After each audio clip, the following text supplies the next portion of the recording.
Buenos días, mis queridos jóvenes de séptimo año. Hoy vamos a regresar a Italia, pero para mencionar otro tema.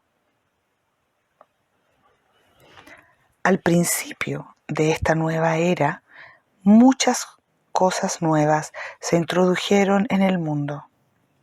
Nuevos inventos como la imprenta, nuevos descubrimientos como los de los viajes de Colón y de Magallanes.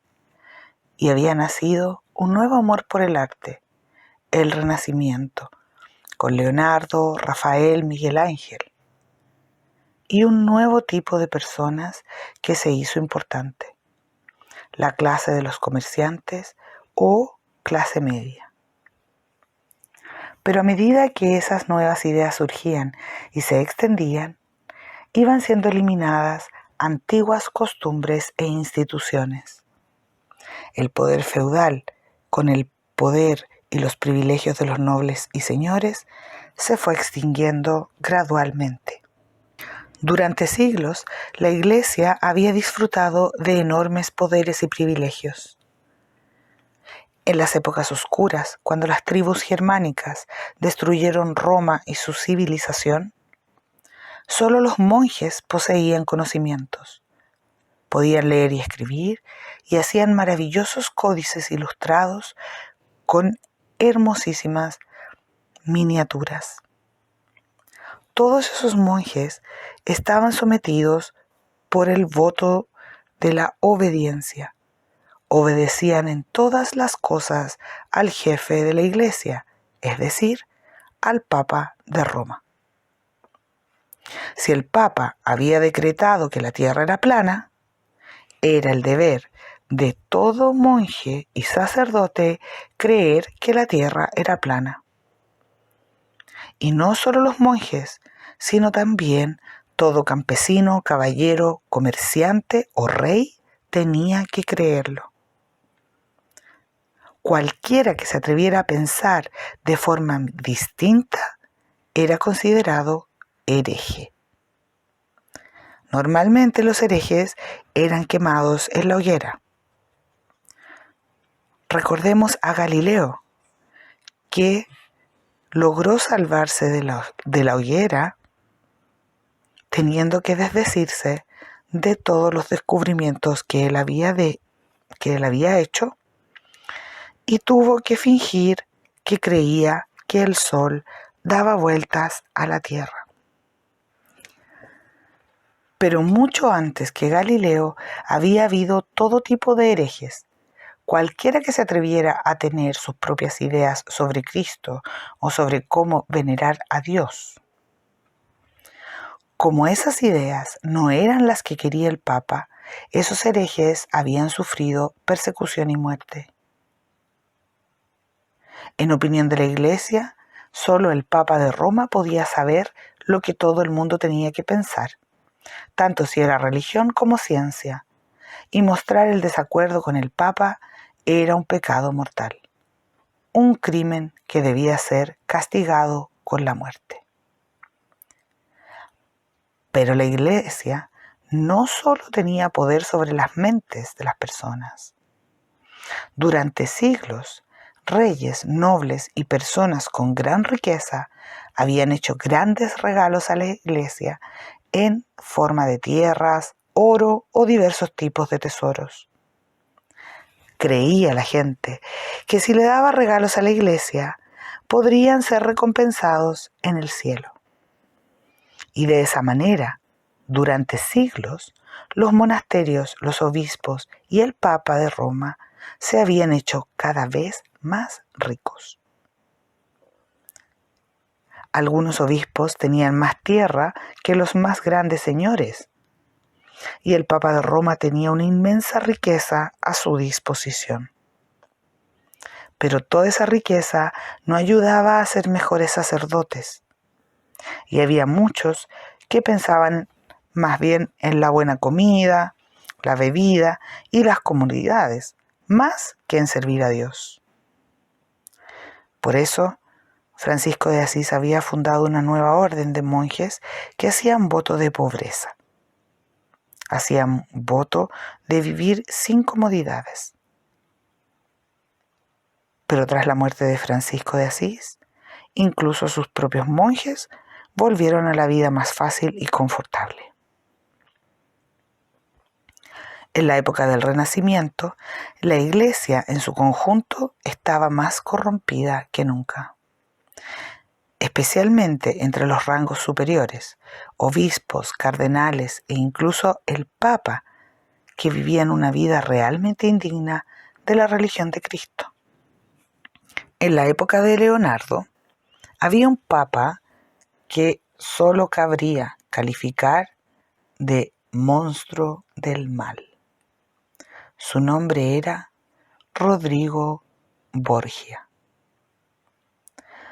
Cuando todavía era obispo, Borgia ya era conocido por sus salvajes fiestas en que se emborrachaba con sus amigos. Al morir el anciano papa, el papa anterior, los cardenales tenían que elegir a uno nuevo entre ellos. Casi ninguno pensaba votar por Borgia, pero él prometió grandes sumas de dinero como soborno, de modo que acabó siendo elegido como el Papa Alejandro VI. Pero luego exigió que le devolvieran el dinero, lo que no le fue difícil, porque cuando moría un obispo, era el Papa quien elegía al nuevo obispo. Y había muchos que estaban dispuestos a pagar grandes sumas al Papa por el privilegio de convertirse en obispos. De modo que cada vez que moría un obispo, Alejandro VI vendía la vacante al mejor postor. Por desgracia, los obispos, por desgracia para el Papa Alejandro VI, los obispos no morían con la rapidez deseadas para él, para sus necesidades. Así es que encontró un método para acelerar las cosas. Acostumbraba a invitar a un obispo a un banquete con excelente comida, buen vino y música. Era un entretenimiento espléndido. Pero al día siguiente, el huésped no se sentía muy bien y a los pocos días había muerto. Y así Alejandro VI tenía otra vacante para vender. Mas la gente en las calles de Roma murmuraba sobre un veneno secreto, aqua tofana, que decían que poseía el Santo Padre. Aunque solo se podía cuchichear de esas cosas, no era aconsejable hablar de ello abiertamente. Sin embargo, una vez un joven noble romano, Orsini, habló abiertamente contra el Papa Alejandro VI. Al poco tiempo se encontró a Orsini acuchillado en una calle oscura. Y todo el mundo en Roma sabía que el Papa tenía una banda de asesinos a sueldos, dispuestos a hacer lo que él les pidiera. El Papa Alejandro VI gastaba el dinero como si fuera agua y siempre necesitaba más. Así es que ideó métodos de incrementar sus ingresos. En aquellos días la gente creía que el Papa podía perdonar los pecados en nombre de Dios. Quien hubiera cometido un robo o incluso un crimen, temía que Dios le castigara por sus fechorías. Pero si el Papa le otorgaba el perdón, entonces Dios también le perdonaría. Ese perdón por parte del Papa se llamaba indulgencia. Y Alejandro VI tuvo la brillante idea de vender indulgencias. Es decir, uno pagaba una determinada cantidad de dinero dependiendo del pecado que había cometido. Si era una mentira, uno pagaba un poco. Si era un robo, uno pagaba bastante más. Y por un crimen había que pagar muchísimo más. No solo en Roma o Italia, los monjes hacían gira vendiendo esas indulgencias y la gente las compraba. Era un gran negocio que hizo fluir dinero a las arcas del Papa. Pero no todo el mundo estaba de acuerdo con ese vergonzoso negocio. En la ciudad de Florencia, un monje de apellido Savonarola se manifestó públicamente contra esos males.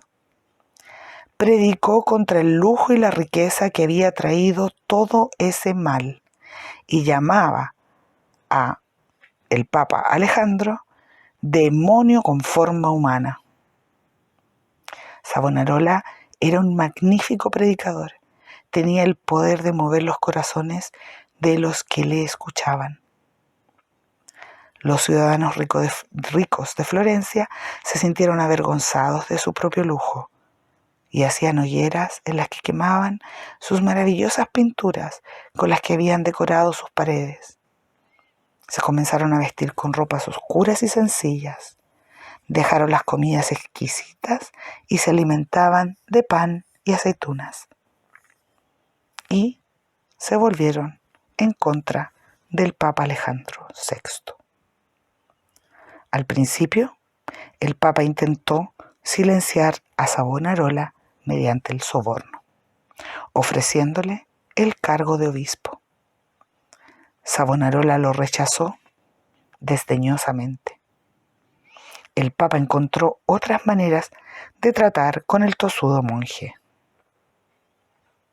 Había muchos sacerdotes en Florencia que estaban en contra de Savonarola y a la orden del Papa empezaron a extender todo tipo de rumores contra el valiente monje y decían que estaba aliado a los poderes del mal.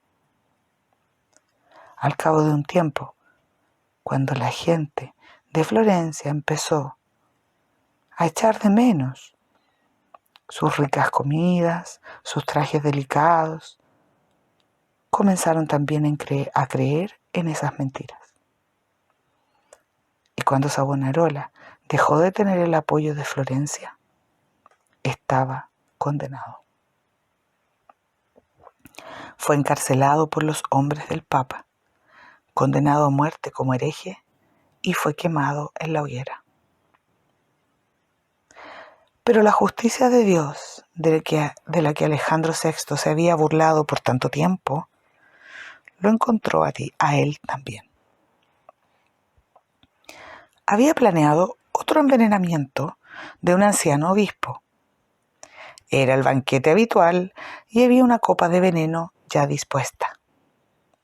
Pero esa vez, el copero que servía el vino a los invitados había sido sobornado por el anciano obispo, que sabía lo que le tenían reservado. Y en el último momento, el copero cambió las copas y Alejandro VI bebió su propio veneno, muriendo luego de una dolorosa muerte. Cuando la gente de Roma se enteró de ese desenlace, lo celebraron, bailando y cantando en las calles durante 5 días. Y en el funeral, escupieron en el féretro y le lanzaron maldiciones al que había sido el Papa Alejandro VI. Hasta mañana, mis queridos jóvenes.